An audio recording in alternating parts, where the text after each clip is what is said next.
Hello everyone, it's your boy Bongs here, and this is the first installment of my show, Bongs Football Podcast. So, without further ado, let me just jump straight onto the topic on what we're going to be discussing today. It's my beloved Manchester United. Where do I start with Man United? What a season it has been thus far. Starts the season off with Ole Gunnar Solskjaer, Premier League runner-up from last season. Everyone expected better things to come, but that did not happen.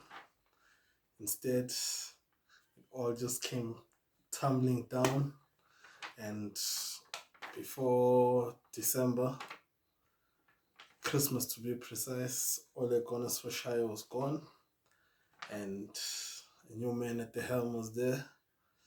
The German technician Ralf Rangnick, the master of the Gegenpress. So,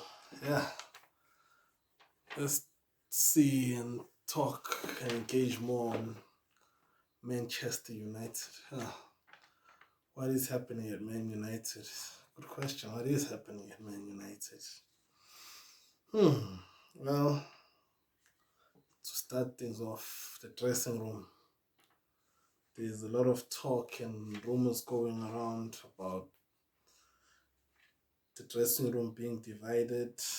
Apparently, the Portuguese-speaking players are on the one side, and then the other group is on the other side. And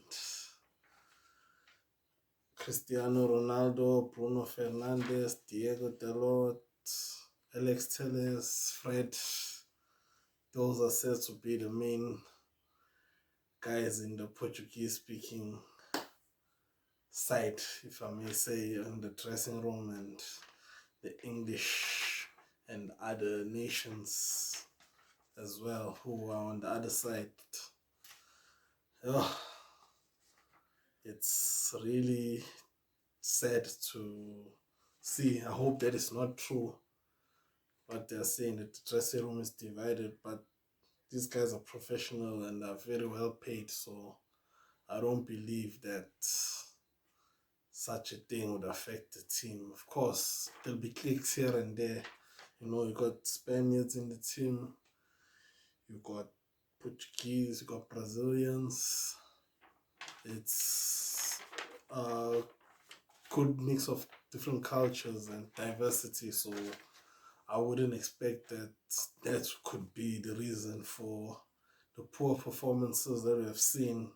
I don't know, I'm just telling you from my view what I think it is, but dressing room divided, come on. Cristiano Ronaldo is a true professional, and he will let you know how he feels if there's such a thing going on, especially because he has been there before as a youngster, and he came up and became one of the best players in the world within the dressing room, and he had players that were there before him and older than him, players who guided him.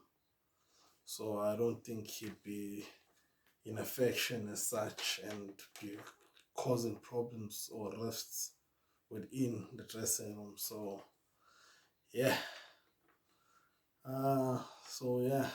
well, we'll wait and see how that goes. On to another concerning and deeply pressing issue is the contracts. As you all know, Paul Pogba and Jesse Lingard are yet to renew the contracts, which are coming to an end come the end of the season. And right now, since we're in January, they are free to negotiate and sign a pre-contract with any team of their choice. I hope not. Well, I certainly think that they still have a lot to offer Man United, and their influence in the dressing room and their presence will sorely be missed. So let's hope that gets sorted out sooner rather than later, and the powers that be need to take a good look at themselves and take responsibility for letting these contracts run till last year and into the last 6 months of a player's contract. You do not do that because you leave yourself vulnerable to players leaving for nothing. And Pogba, if he does leave, it will be the second time, as he left to join Juventus on the free in 2012 before, so there's nothing new to him. And Jesse Lingard, well, it's all up to him what he wants to do. Whether he wants to stay and fight or he wants to be a regular elsewhere. But all in all, I wish nothing but the best for the boys, and I hope that they make the right decision for their careers, not just for their pockets. So, yeah. And another issue is playing time. Certain players like Donny van de Beek, Anthony Martial, Dean Henderson, and Jesse Lingard. Those are the players who are really feeling left out or frozen out from the starting lineup, if I may say so, but they need to fight for their place in the team. And as you know, World Cup is in Qatar, is around the corner at the end of the season, so a lot of players want to be involved in with their national teams in the World Cup. So let's hope that if these players are serious about that they fight, and the only way to fight is to show the coach in the training field what you are made of, and when you get your chance on the field in the starting lineup or coming on as a sub, you make an impact, and you make a lasting impact, and you make yourself be seen by the coach. And if you get the results, I don't see any reason why you would not be played. Another thing, Ralf Rangnick. Well, the master of the Gegenpress. Well, we're yet to see any of that football since he's come to Man United. Of the fixtures that he got, I thought they were pretty easy, and the team should have just been scoring left, right, and center. But there's been close calls and a lot of nervy moments and underwhelming performances. So let's hope that things get sorted and he is able to implement his ideas sooner rather than later, because soon all these so-called easy games will run out. You'll be playing the big boys, your Man Cities, your Chelseas, your Liverpools, and that's where the challenge is going to be, and how you approach those games and the results of those games, really. So yeah, Ralf Rangnick has his work cut out for him. I think the players are buying into his system and his training methods, so let's see what performances they can put out and the team reaches its peak or its best form, because we're yet to see it at the season. And yeah,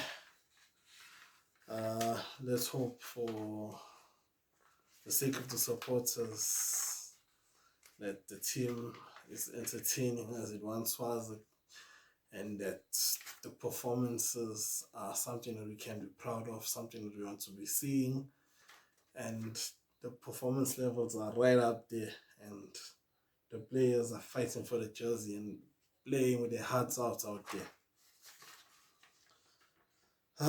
And last but not least, we'll dive into the underperforming players so far this season. Marcus Rashford, Bruno Fernandes, Jadon Sancho, Maguire, and many more.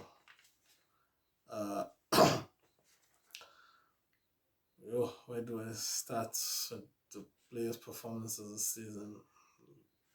Bruno Fernandes is who I'm disappointed in the most, because we know his quality since he's been at United. We know what he's been doing. he's been running the show and some top level performances, but so far this season it's the opposite of that. He seems rather like a different guy. I thought with Cristiano coming in, his performance would just keep improving, and he just push on from the Bruno that came from Lisbon 1.5 to 2 years ago now. And yeah, let's hope he rediscovers his form, because on his day he is the best player in the league, no doubt. I can put him right up there with the Kevin De Bruyne's and your Son Heung-min's, those type of players who run the show, and Marcus Rashford as well. Started the season off injured, and he was gradually put into the team, eased in, and his performances are nowhere near his best. I'm not sure, maybe it's the change of coach. Maybe that's affected him. The tactics are different, of course, the training methods, but we know Marcus Rashford and what he's capable of. Jadon Sancho, of course, is always going to be under scrutiny based on what he's done at Germany with Borussia Dortmund, and still only his first season, but we expected plenty more from him. He's shown glimpses of what he can do, and I'm hoping that the same Jadon Sancho has been at Borussia Dortmund shows up, and he puts in those performances, and he shows why Man United paid the amount of money that they paid for him to come back to England. And last but not least, the £80 million man, Harry Maguire, captain of Manchester United. The guy is a shadow of the player that was at Leicester City, the guy who was battling his way.